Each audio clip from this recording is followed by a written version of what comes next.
Hi hello friends, ಬದುಕಿಗೆ ಸ್ಫೂರ್ತಿ YouTube channel ವೀಕ್ಷಕರಿಗೆ ನಮಸ್ಕಾರಗಳು. ಸೊ ನೂರಾರು ಕನಸನ್ನು ಹೊತ್ತ ಮಕ್ಕಳು ಶಾಲೆಯ ಮೊದಲ ದಿನವು ಹೊಸ ಭರವಸೆ, ಹೊಸ ಸ್ನೇಹ, ಹೊಸ ಕಲಿಕೆಯ ಪಯಣಕ್ಕೆ ಮೊದಲ ಹೆಜ್ಜೆಯಾಗಿರುತ್ತದೆ. ಸೊ ವಿದ್ಯಾರ್ಥಿಗಳಿಗೆ ಸ್ಫೂರ್ತಿ ತುಂಬುವಂಥ ಈ ಮೊದಲನೇ ದಿನ ಸಾಕಷ್ಟು ಸಂಭ್ರಮದಿಂದ ಕೂಡಿರುತ್ತೆ. ಸೊ ಆ ಒಂದು ದಿನ ನೋಡಲಿಕ್ಕೆ ಒಂದು ಖುಷಿ ಆಗುತ್ತೆ. ಅಷ್ಟೇ ಅಲ್ಲ, ಅಷ್ಟೇ ಕೆಲಸ ಪೇರೆಂಟ್ಸ್ಗೂ ಸಹ ಇದ್ದೇ ಇರುತ್ತೆ. ಏನಪ್ಪ ಅಂದರೆ, ನಾವು ಸಹ ರಜೆಗಳಿಗೆ ಅಡ್ಜಸ್ಟ್ ಆಗ್ಬಿಟ್ಟಿರ್ತೀವಿ. ಬಟ್ ಈಗ ಸ್ಕೂಲ್ ಸ್ಟಾರ್ಟ್ ಆದಾಗ ನಮ್ಮದು ಒಂದು ಮೆಂಟಾಲಿಟಿ ಓಕೆ, ಮಗುನ ಬೇಗ ಎಬ್ಬಿಸಬೇಕು, ರೆಡಿ ಮಾಡಬೇಕು ಅನ್ನೋಂಥ ಸ್ವಲ್ಪ ಹೆಕ್ಟಿಕ್ ಶೆಡ್ಯೂಲ್ ಆಗಿರುತ್ತೆ. ಸೊ ಹಾಗೆ ಇವತ್ತಿನ ದಿನ ನನ್ನ ಮಗನ ಒಂದು ಮೊದಲನೇ ದಿನ ಇತ್ತು. ಈಗ ಅವನು second standard. So first time ಅಂದರೆ ಅವ್ನು ನರ್ಸರಿಗೆ ಕಳಿಸುವಾಗ ಎಷ್ಟು ಒಂದು ಪೇನ್ಫುಲ್ ಆಗಿತ್ತು ನನಗೆ ರಿಯಲಿ. ಈಗಲೂ ಸಹ ಒಂದು 2 ಮಂತ್ಸ್ ಮನೇಲೇ ಇದ್ದಿದ್ದು ಮಕ್ಕಳಿಗೆ ಮತ್ತೆ ಕರ್ಕೊಂಡೋಗಿ ಸ್ಕೂಲಿಗೆ ಬಿಡುವಾಗ ಎಗೇನ್ ರಿಟರ್ನ್ ಆಗುವಾಗ ಅದೇ ಒಂದು ಎಮೋಷನ್ ಇತ್ತು. ಆ್ಯಕ್ಚುಲಿ ಸ್ವಲ್ಪ ಮಳೆ ವಾತಾವರಣವೂ ಇತ್ತು. ಏನೋ ಒಂಥರ ಒಂದು ಕಡೆ ಖುಷಿ ಆದರೆ ಒಂದು ಕಡೆ ನೋವು.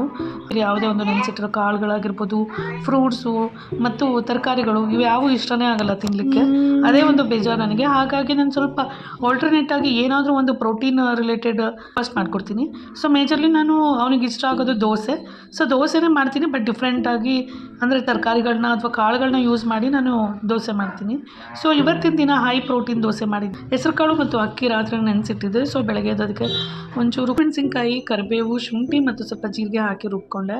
ಮತ್ತು ಅದಕ್ಕೆ ಉಪ್ಪು ಬೆರೆಸಿ ಸ್ವಲ್ಪ ಹೊತ್ತು ಬಿಟ್ಟು ಒಂದು 10 ಮಿನಿಟ್ಸ್ ಬಿಟ್ಟು ದೋಸೆ ಹಾಕಿದ್ರೆ ಆಯಿತು. So very simple dosa, but high protein dosa ಇದು. ಸೊ ಹೆಸರು ಕಾಳಲ್ಲಿ ಯಥೇಚ್ಛವಾಗಿ ಒಂದು ಪ್ರೋಟೀನ್ ಕಂಟೆಂಟ್ ಇರುತ್ತೆ. ಅದ್ರ ಜೊತೆ ಲೋಟದಷ್ಟು ಸ್ವಲ್ಪ ಹಾಲು ಕೊಟ್ಟರೆ ತುಂಬಾ ಒಳ್ಳೆಯದು. ಸೊ ಫೈನಲಿ ಇದಾಗಿತ್ತು ನನ್ನ ಮಗನ ಒಂದು ಬ್ರೇಕ್ಫಾಸ್ಟ್. ಅದಾದಮೇಲೆ ಅವ್ನು ತಿನ್ನೋದೇ ಒಂದು ದೋಸೆ ಆಗಿತ್ತು. ಸೊ ಮತ್ತು ಒಂದು ದೋಸೆ ಮತ್ತು ಬಾಕ್ಸಿಗೆ ಒಂದು ದೋಸೆ ಹಾಕ್ಕೊಟ್ಟಿದ್ದೆ. ಯಾಕಂದರೆ ಇವತ್ತು ಸ್ನ್ಯಾಕ್ಸ್ ಥರನೇ ಒಂದು ದೋಸೆ ಹಾಕ್ಕೊಟ್ಟೆ. ಬಿಕಾಸ್ ಮೊದಲನೇ ದಿನ ಆದ್ದರಿಂದ 1 o'clock ಬಿಡ್ತೀವಿ ಅಂತ ಹೇಳಿದರು, ಹಾಗಾಗಿ. ಸೊ ಅದಾದಮೇಲೆ ಇವತ್ತಿನ ಒಂದು ಥೀಮ್ ಏನಾಗಿತ್ತು ಅಂತ ಅಂದರೆ ಫ್ಯೂಚರ್ ಡ್ರೀಮ್ ಅಂತ ಅಂದ್ಬಿಟ್ಟು. ಸೊ ಮಕ್ಕಳಿಗೆ ಏನು ಇಷ್ಟನೋ ಅಂದರೆ ಅವರೊಂದು ಕೆಲವೊಂದು ಪಾಯಿಂಟ್ಗಳನ್ನ ಕಳಿಸಿದ್ರು. ಅದರಲ್ಲೇ ಆ ಥರ ಅವರೊಂದು ಥೀಮಲ್ಲಿ ರೆಡಿಯಾಗಿ ಬರಬೇಕು ಅಂತ ಹೇಳಿದರು.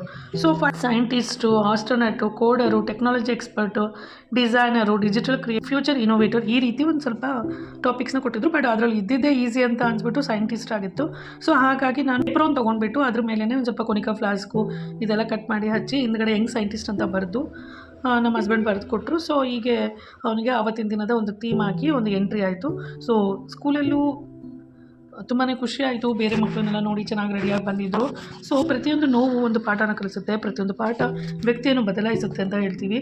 ಸೊ ತಂದೆ ತಾಯಿಗಳ ಒಂದು ದೊಡ್ಡ ಕನಸು ಅವ್ರ ಮಕ್ಕಳಾಗಿರ್ತಾರೆ. ಸೊ ಅವರ ಒಂದು ಕನಸುಗಳು ನಂದಿ ಹೋದರೂ ಸಹ ನಮ್ಮ ಮಕ್ಕಳಲ್ಲಿ ಆ ಕನಸನ್ನು ನನಸು ಮಾಡ್ಕೋಬೇಕು ಅನ್ನುವಂಥ ಒಂದು ತುಂಬಾ ಒಂದು ನೂರಾರು ಆಸೆ ಇಟ್ಕೊಂಡು ಮಕ್ಕಳಷ್ಟೇ ಖುಷಿಯಾಗಿರೋದು ಇಲ್ಲಿ ಟೀಚರ್ಸು. ರಿಯಲಿ ಈ ಶಿಕ್ಷಕರಿಗೆ ಎಷ್ಟು ಥ್ಯಾಂಕ್ಸ್ ಹೇಳಿದ್ರು ಸಾಲದು. ಅವರ ಒಂದು ವಾರ್ಮ್ ವೆಲ್ಕಮ್, ಮಕ್ಕಳಿಗೆ ಖುಷಿಯಾಗಿ ಒಂದು ವೆಲ್ಕಮ್ ಮಾಡಿಕೊಂಡು ಕರ್ಕೊಂಡ್ರು. ಸೊ ಶಿಕ್ಷಕರು ನಮಗೆ ಬದುಕುವ ಕಲೆ ಮತ್ತು ಜ್ಞಾನದ ಮೌಲ್ಯವನ್ನು ತೋರಿಸ್ಕೊಡ್ತಾರೆ. ಅವ್ರ ಬಗ್ಗೆ ಗುರು ಅಂದರೆ ಒಂದು ವ್ಯಕ್ತಿ ಅಥವಾ ಯಾವುದೋ ಒಬ್ಬ ಪರ್ಸನ್ ಅಂತ ಅಲ್ಲ, ನಿಜವಾಗ್ಲೂ ಅವರು ಒಂದು ಶಕ್ತಿನೇ ಅಂತಲೇ ಹೇಳ್ಬೋದು. ಅಷ್ಟೇ ಅಲ್ಲ, ಪ್ರತಿ ಮಗುವಿಗೂ ಒಂದು ಡಿಸಿಪ್ಲಿನ್ ಆಗಿರ್ಬೋದು ಅಥವಾ ಒಂದು ಓದುವ ಕಲೆಯನ್ನು ಕಲಿಸ್ಕೊಡ್ತಾರಲ್ಲ, ಅವರಿಗೆ ಆ ಒಂದು ಸುಜ್ಞಾನದ ಕಡೆಗೆ ಅವ್ರು ನಡೆಸ್ತಾರಲ್ಲ ಅಂತ ಒಂದು ದೊಡ್ಡ ಶಕ್ತಿಯ ಗುರುಗಳಾಗಿರ್ತಾರೆ. ಸೊ ಪ್ರತಿಯೊಬ್ಬರು ಅವರ ಒಂದು ಟೀಚರ್ಸ್ಗೆ ರೆಸ್ಪೆಕ್ಟ್ ಕೊಡಬೇಕು. ಎಸ್ಪೆಷಲಿ ಪೇರೆಂಟ್ಸು ಮನೆಯಲ್ಲಿ ಟೀಚರ್ಸ್ಗೆ ರೆಸ್ಪೆಕ್ಟ್ ಕೊಟ್ಟರೆ ಮಕ್ಕಳು ಅದನ್ನೇ ಸಹ ಕಲಿತಾರೆ. ಇಲ್ಲಾಂದರೆ ಪೇರೆಂಟ್ಸೇ ಟೀಚರ್ಸ್ಗಳ ಬಗ್ಗೆ ಹಗುರವಾಗಿ ಮಾತಾಡಿದ್ರೆ ಸೊ ಅವರು ಸಹ ಹಗುರವಾಗಿ ನೋಡ್ತಾರೆ. ಸೊ ಫ್ರೆಂಡ್ಸ್, ಯಾರೇ ಈ ವಿಡಿಯೋ ನೋಡ್ತಿರ್ಲಿ, ಒಂದು ತಿಳ್ಕೊಳ್ಳಿ, ದಯವಿಟ್ಟು ನಿಮ್ಮ ಮಕ್ಕಳ ಒಂದು ಟೀಚರ್ಸ್ಗೆ ಸಾಕಷ್ಟು ರೆಸ್ಪೆಕ್ಟ್ ಕೊಡಿ. ಆಗ ನಿಮ್ಮ ಮಕ್ಕಳು ಅವ್ರ ಹತ್ರ ಕಲೀಲಿಕ್ಕೆ ಇಷ್ಟಪಡ್ತಾರೆ ಮತ್ತು ಅವರು ಸಹ ಒಂದು ರೆಸ್ಪೆಕ್ಟ್ ಕೊಡ್ತಾರೆ. ಸೊ ಫೈನಲಿ ಇದಾಗಿತ್ತು ನನ್ನ ಮಗನ ಮೊದಲನೇ ದಿನ ಸ್ಕೂಲ್ನ ಒಂದು vlog. So thank you so much for watching the video. ದಯವಿಟ್ಟು ನನ್ನ ವಿಡಿಯೋನ ಲೈಕ್ ಮಾಡಿ, ನನಗೂ ಸಪೋರ್ಟ್ ಮಾಡಿ, ಸಬ್ಸ್ಕ್ರೈಬ್ ಮಾಡಿ. Thank you so much.